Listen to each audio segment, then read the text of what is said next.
Thank you, everybody, for coming today to the meeting. I want to introduce a brand new member today, Mark.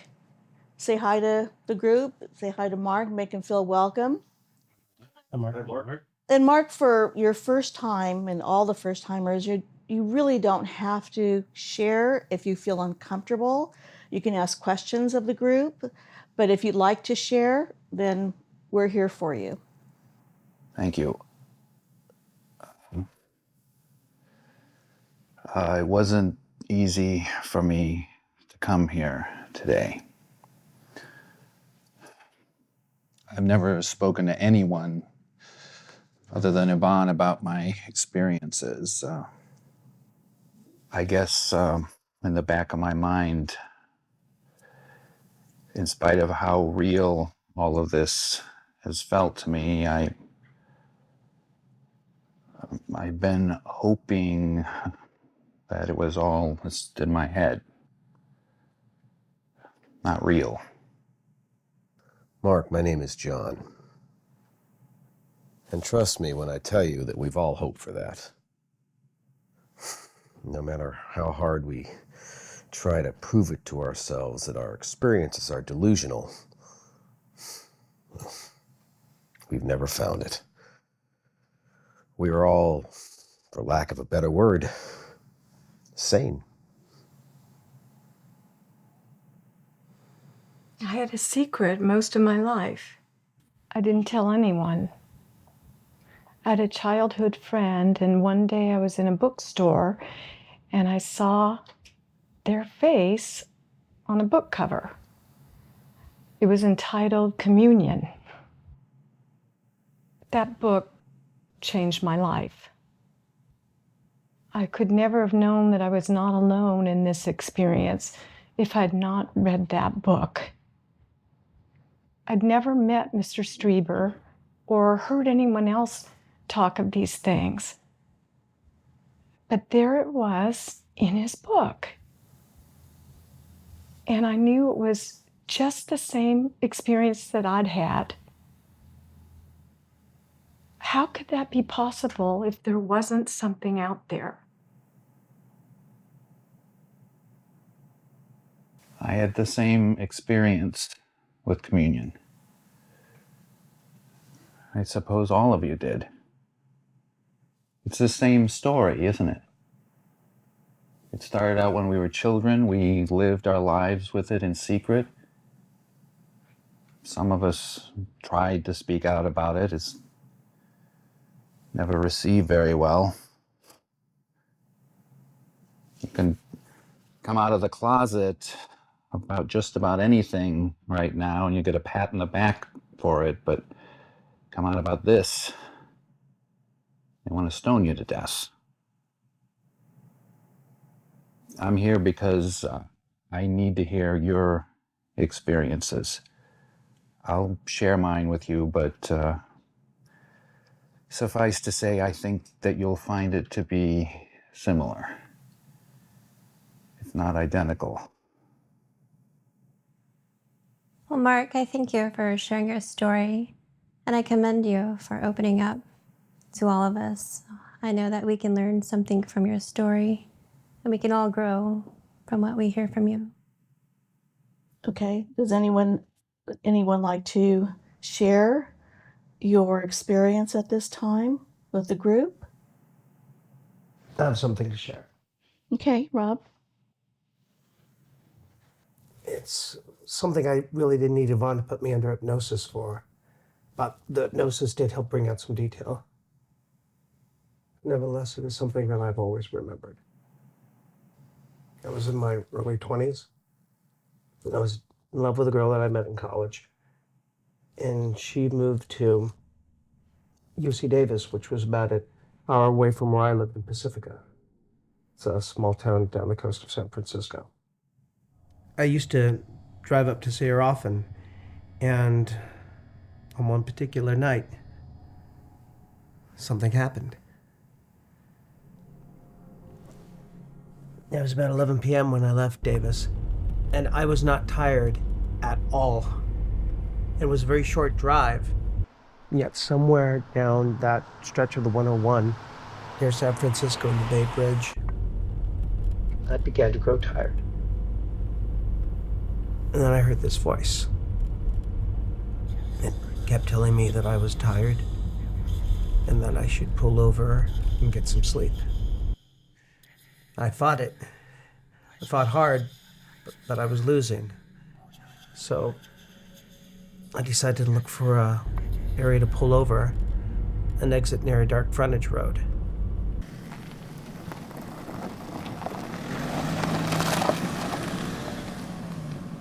Pulled off, and all I could find was this dirt path.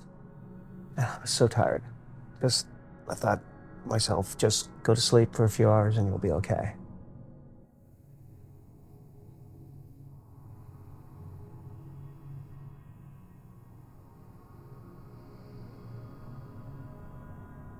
I must have been asleep for a while, but I woke up to bright light shining in my face.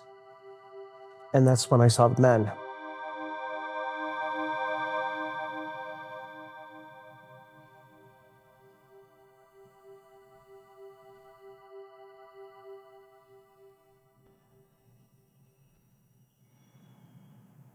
I woke up. I wasn't sure how much time had passed, but it seemed like some had. I was in a different place. It was dark. There was just a little bit of light. And then I found myself being walked down a narrow hallway. I could feel a presence next to me. And it was one of the men.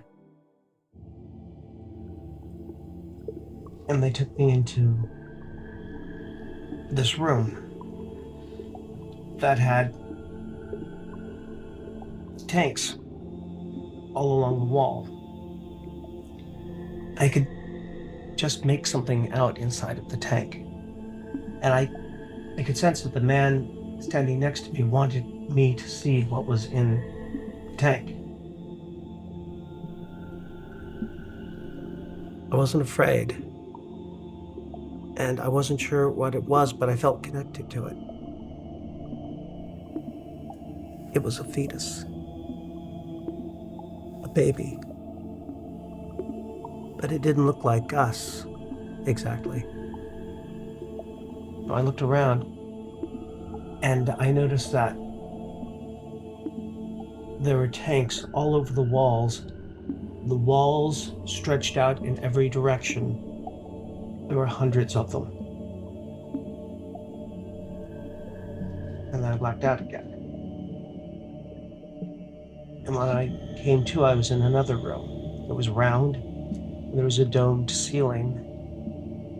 I was really disoriented. They must have put me under sedation.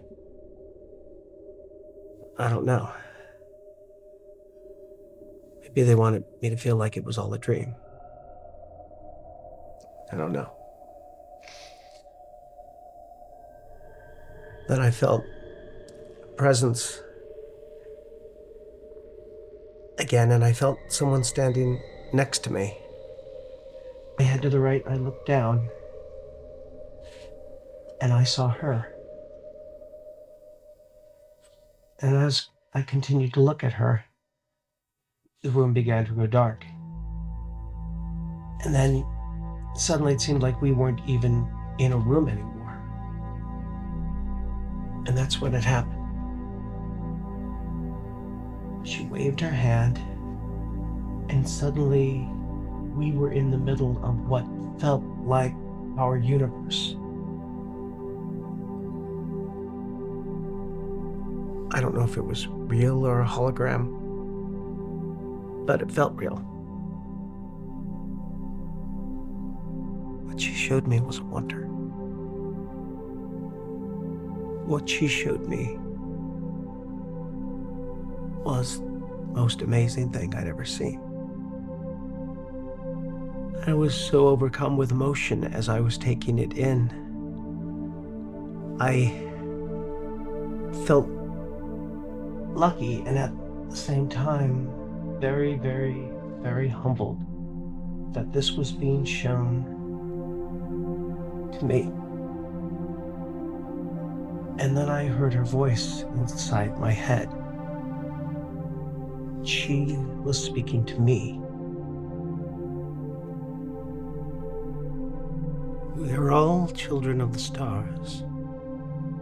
You must never feel disconnected from your universe.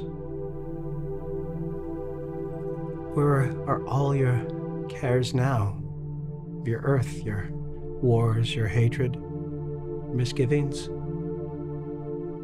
Try to find your home within the vastness, the immenseness of all of this. This is your home.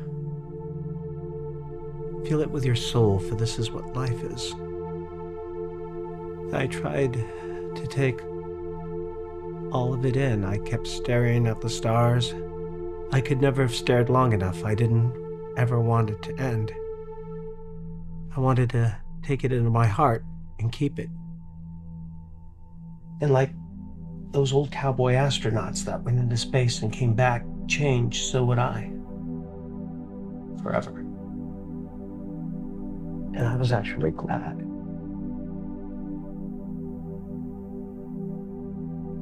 After a while, her voice began to fade and the stars began to fade. And I started to black out again.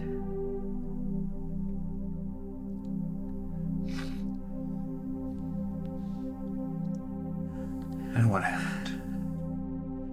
Are you all right? I'm okay. When I woke up, I began to feel just a little bit panicked. I got behind the wheel, started up my car, and began to drive again. You know, it felt good to be on the road. And soon I was at the familiar Bay Bridge. And just as I was starting to feel normal,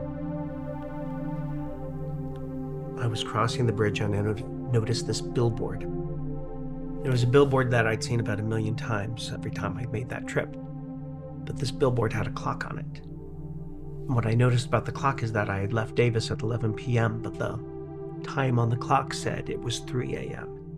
Now, if you remember when I first told you about this, I did not feel tired at all. And maybe I stopped to rest a little bit, but I could not possibly have slept that long. I lost at least 2 hours.